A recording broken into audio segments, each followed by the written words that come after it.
Hey, what's going on, guys? This is Brian from Quantum Motorworks, bringing you another demonstration today. Right here in front of us we have this, I think it's a 2019 Coleman BT200X, and basically it's here for a tune-up. I already did some tests, figured out what condition it's in. It's fixable. Customer dropped off two of them. They're about the same condition. They're both fixable. One's a little bit more beat up than the other, but they're both here, so we're gonna make them run. So first things first, the purpose of this video, we'll see if we'll probably make some other videos, maybe kind of talk about some of the other services and how to work on these things, but biggest thing is replacing this clutch converter system here. It's on the one that he dropped off. The other one, it's actually seized up or in the primary chain, and the tensioner was bent. So we're gonna go ahead and show you how to take this off and install it. I'm not sure the brand name of this kit. The owner of these bikes sent me a YouTube link that showed a manufacturer basically disassembling and showing how to install their kit. The kit that I have is a little bit different, so it might be some trial and error, but we'll figure it out. So let's go ahead and take a look at the parts that came in the kit, or at least part of the parts. Alright, so basically comes with the engine bracket. The one in the other video was slightly different, just had some square tube. This one right here looks like it's, it has a stamp plate. It's MIG welded together nicely, has some brass bushings in it. I'm not sure which direction it gets installed. We'll kind of figure that out as we get there. Comes with a larger converter cover, a new belt. The belt needs to be installed a certain way. I'll show you guys or talk about it. Here is the new primary assembly. Looks nice. Casted, machined. Alright. This looks like the secondary sheave assembly. The primary. Okay, so that's pretty much it. Some hardware. Let's try to figure this out. Didn't come with any instructions. Probably sure there's something online, but let's go ahead and get to it. So far this is like some of the basic tools. Doesn't seem like you need too many. We need more. You'll obviously see me using them in the video, or maybe I'll talk about it. Okay, so first things first, remove these clips here that basically retain the converter cover on. I found the easiest way to remove them was using a pair of needle nose. Basically stick them on here and you can kind of pull them off.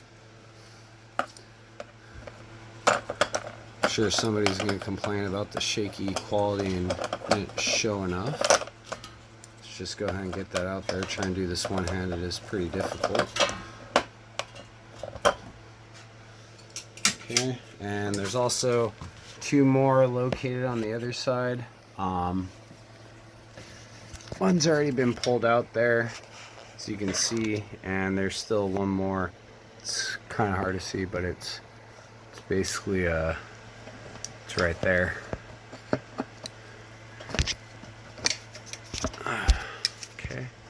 Okay, after you get all the clips removed, you can just kind of pull up on the cover. Watch out for creepy crawlers if there are any. And there's some dead ones in there. And that's going to be your clutch assembly.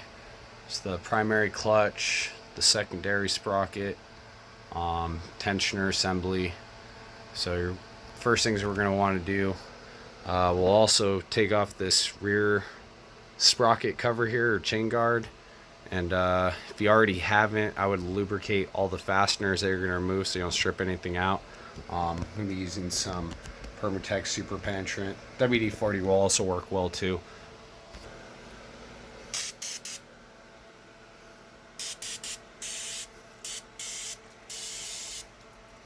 Okay, some bolts behind there.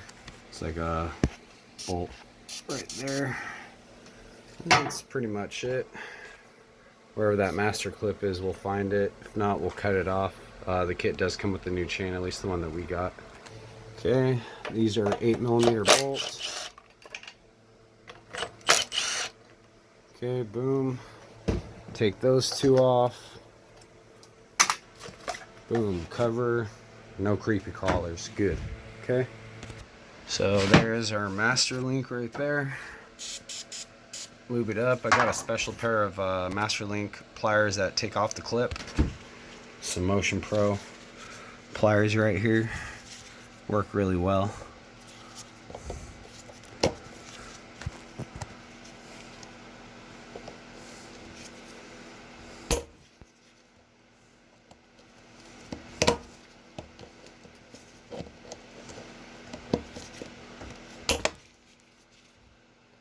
Sure if they're kind of seized up.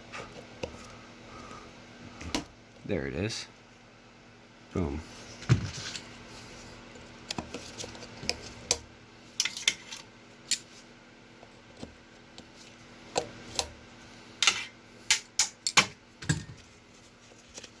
Alright, go ahead and remove the master link.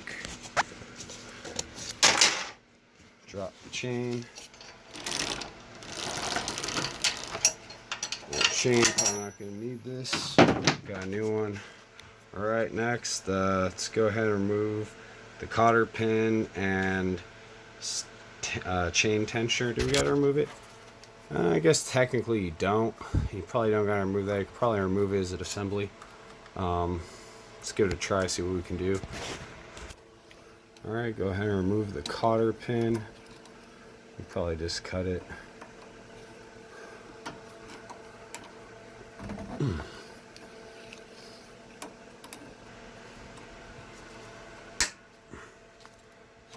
pull it out after you cut it. I don't think we're going to be reusing it. I think it has like a nylon lock nut. Okay, that's that. And then that's actually a snap ring.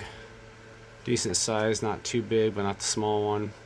Let's go and get that off. So let's try to break this nut loose first. It's a 24 millimeter. Oh, looks like it was finger tight. Maybe that's how they go. Alright, so that tells us something. Assuming it hasn't been messed with, that's how it is from the factory. Okay. Circlip pliers.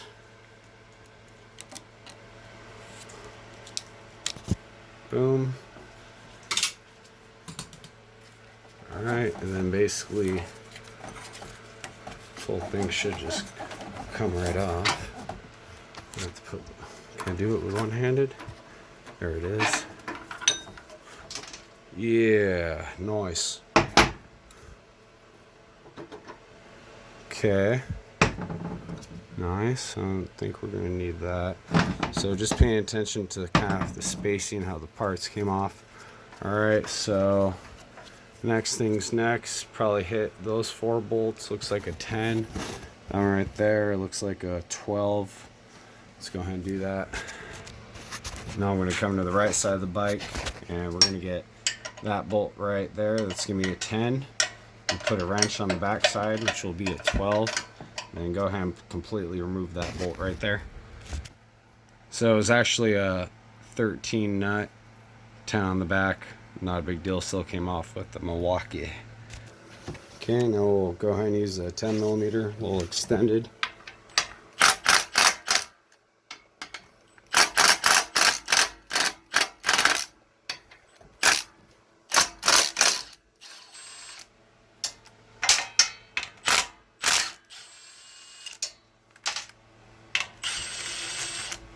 Okay, and then we can go ahead and put the phone down, pull that last one. Alright, and then basically the whole assembly comes off like that. There we go. That'd be a good time to, I don't know, if you have a shop vac or something, maybe vacuum it up. So I'm just gonna place an oil pan beneath it, kind of wipe all the loose debris, mud and stuff. Kind of want to mount everything onto a clean surface. It just makes it a little bit easier. Kind of get the you know, creepy crawlers out of the way. Bunch of black widows probably hiding up in here. Alright, And then after that, I think it's time to take off the exhaust. Let's go ahead and pull the exhaust because we're going to be lifting the motor. If I'm not mistaken, those are a 13 millimeter. So it looks like you can get to that one with impact. Okay, but I don't know about that one, maybe. Yeah. Okay.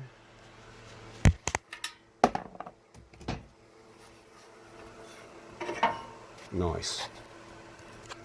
So supposedly with this kit right here, I was listening, the gentleman who was building it said that you can modify the heat shield, or they actually sell a performance exhaust that you would mount to basically replace this right here. Okay, next we're going to loosen up the 4 screws on the bottom of the motor there. Kickstand springs on. Yeah, you can see them right there. It's a 10 millimeter. Go ahead and buzz those out. See if we can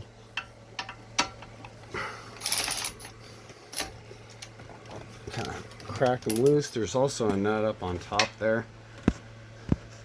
So depending on how you work, you might want to loosen the nut up on top of the motor first.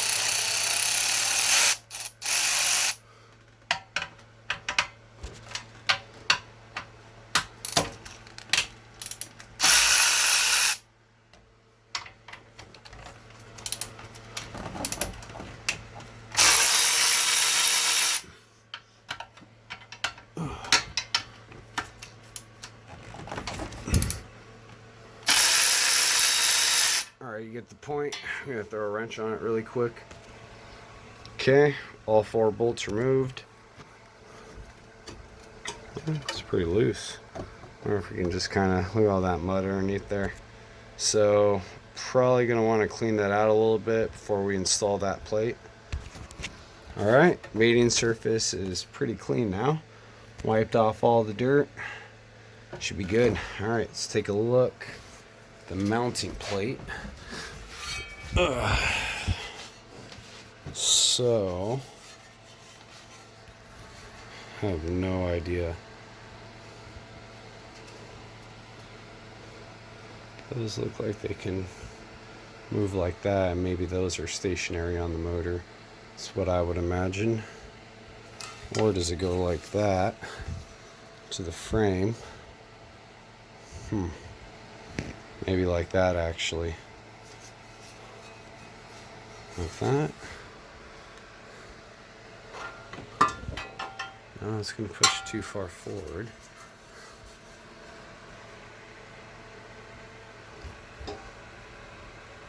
Like that. I think that's what it's supposed to do. Scoot the engine back just a little bit. Let's see. Okay, so I want to say the brass inserts, those face towards the frame, and the longer part of the motor actually wraps over the foot peg tube there.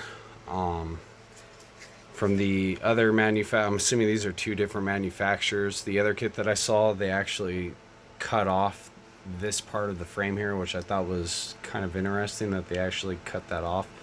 To me, that seems like it would cause a lot of flex in the tubing and eventually break something. But I guess it was necessary for their clutch converter kit. This one right here seems to index pretty well, where it's not going to have any clearance issues so far that I can see that would require cutting off that back tube there. It looks like the heat shield might have to come off. Looks like it might have a little bit of a clearance issue, but maybe not. Maybe we can just like kind of self-clearance in it, you know. The housing pushing up against it may not be a very big deal, but we'll see how flush it sits, and if it feels weird while we're torquing it down, then we may need to remove the cover there. Not a big deal, but I think it's going to go like this. Index those holes right there in the motor, and looks like we'll have just enough clearance between the frame and the housing all the way around, it looks like, which is pretty nice. And then looks like the chain should sit just perfect, and maybe even be able to use the pre-existing chain guard, unlike the other manufacturer that I saw their video, they don't use the chain guard, and that tube gets cut off, and the plating's a little different on the bottom. So let's go ahead and get those bolts in and start rocking and rolling.